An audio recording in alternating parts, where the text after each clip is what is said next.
Hi, hello guys, namaste. Welcome back to my channel. Guys, today we discussed about working principle of NPN transistor. First of all, what is meant by transistor? A transistor is a fundamental semiconductor device used to amplify or switch electrical signals and power.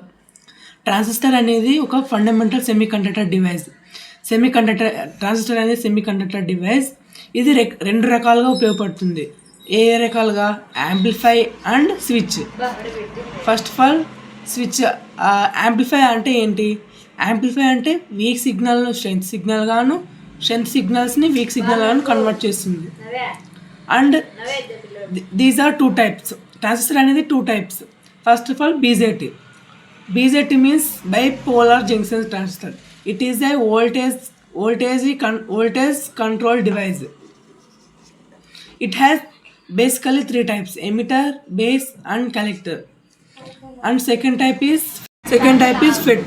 FET means field effect transistor. It has three terminals: source, drain, and gate. FET is a current control device. Now we are going to formation of n-type semiconductor and p-type semiconductor. First of all, n-type semiconductor. The semiconductor which is obtained అంటే ఒక pure semiconductor. For example మనం germanium తీసుకున్నాం.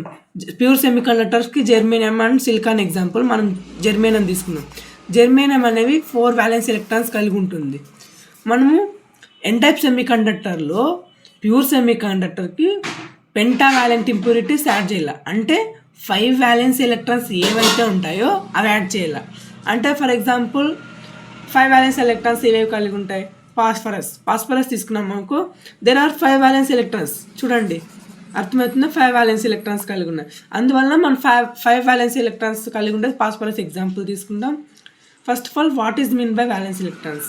Violence electrons అంటే ఒక యాటంలో outer most shell అంటే outer most ఆర్బిట్లో ఉండే ఎలక్ట్రాన్స్నే violence electrons అని అంటాం.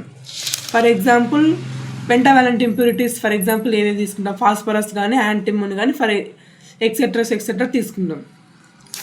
మనం అవి పెంటావాలెంట్ ఇంప్యూరిటీ యాడ్ చేస్తున్నాం కదా, అందువల్ల మనం జెర్మేనియంలో ఎన్ని వ్యాలెన్స్ ఎలక్ట్రాన్స్ ఉంటాయని తెలుసుకున్నాం? 4 వ్యాలెన్స్ ఎలక్ట్రాన్స్. మనం యాడ్ చేస్తున్నాం పెంటావాలెంట్ అంటే 5 వ్యాలెన్స్ ఎలక్ట్రాన్స్ యాడ్ చేస్తున్నాం. అంటే 4 వ్యాలెన్స్ ఎలక్ట్రాన్స్తోనే కోవలెంట్ బాండ్ ఏర్పడుతుంది. మిగతా 1 ఎలక్ట్రాన్ ఎక్కడ పోతుందని మీ డౌట్ రావచ్చు. అదనేది ఫ్రీ ఎలక్ట్రాన్ బౌండ్ అయి ఉంటుంది. ఇక్కడ ఇదేది ఫాస్ఫరస్ చుట్టూ ఫ్రీ ఎలక్ట్రాన్స్ అనేవి ఉంటాయి. ఈ ఫ్రీ ఎలక్ట్రాన్స్ అనేవి కరెంట్ ఫ్లోయింగ్కి రీజన్ అవుతాయి.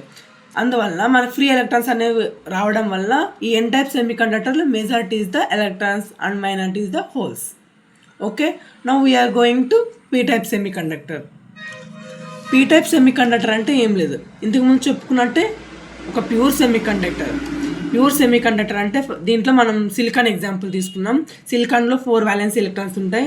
మనం p-type సెమీకండక్టర్లో ట్రై వ్యాలెంట్ ఇంప్యూరిటీస్ యాడ్ చేయాలి. అంటే ఏమి? 3 వ్యాలెన్స్ ఎలక్ట్రాన్స్ అని ఉండాలి. మనం 3 వ్యాలెన్స్ ఎలక్ట్రాన్స్ అంటే ఏం? ఫర్ ఎగ్జాంపుల్ బోరాన్ తీసుకున్నాం. బోరాన్ అనేది అటామిక్ నెంబర్ 5 కలిగి ఉంటుంది.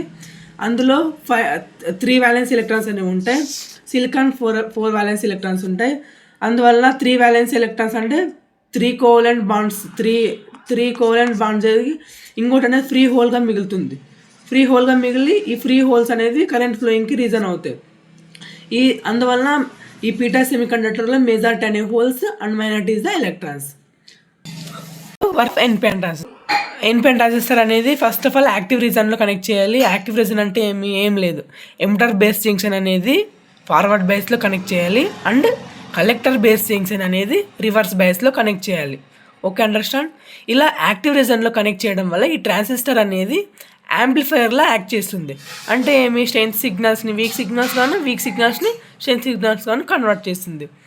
ఫస్ట్ ఆఫ్ ఆల్ ఎన్పిఎన్ ట్రాన్సిస్టర్లో 2 n లేయర్స్ మధ్యన p లేయర్ అనేది శాండ్విచ్ అయి ఉంటుంది. మనము ఫర్ ఎగ్జాంపుల్ ఎన్లో మెజారిటీ ఎలక్ట్రాన్స్ అని చదువుకున్నాం. ఇక్కడ మనం ఫస్ట్ ఆఫ్ ఆల్ n లేయర్లో ఫర్ ఎగ్జాంపుల్ 100% ఆఫ్ ఎలక్ట్రాన్స్ తీసుకున్నాం. ఇది ఎమిటర్ బేస్ జంక్షన్ అనేది ఫార్వర్డ్ బేస్లో కనెక్ట్ చేయడం వల్ల ఈ ఎన్ లేయర్లో ఉండే మెజారిటీ ఎలక్ట్రాన్స్ అనేవి p లేయర్లే మూవ్ అవుతాయి. మూవ్ కావడం వల్ల మనకి ఎమిటర్ కరెంట్ అనేది వస్తుంది. ఓకే, ఈ తర్వాత నెక్స్ట్ స్టెప్ ఏమి, ఈ ఫార్వర్డ్ బేస్లో కనెక్ట్ చేయడం వల్ల ఏ 100% ఎలక్ట్రాన్స్ అనేవి పీ టైప్లోకి వచ్చి, పీ టైప్ అనేది బేస్ టర్మినల్ అనేది లైట్లీ డోప్డ్ సెమీకండక్టర్. అందువలన ఇందులో తక్కువ హోల్స్ అనేవి ఉంటాయి. అందువల్ల మనకు 5% ఆఫ్ హోల్స్తోనే రీకాంబినేషన్ జరుగుతుంది ఎలక్ట్రాన్స్ అనేవి. అందువలన ఈ రీకాంబినేషన్ జరగడం వల్ల మనకి బేస్ కరెంట్ ఐబీ అనేది వస్తుంది.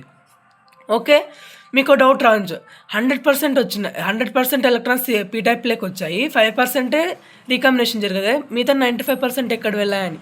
ఈ 95% అనేవి కలెక్టర్లోకి మూవ్ అవుతాయి. ఇలా మూవ్ కావడం వల్ల కలెక్టర్ కరెంట్ ఐసీ అనేది వస్తుంది. Okay, understand? దీన్ని బట్టి ఏమర్థమైంది మనకు, emitter current, total emitter current అనేది sum of base current and collector current.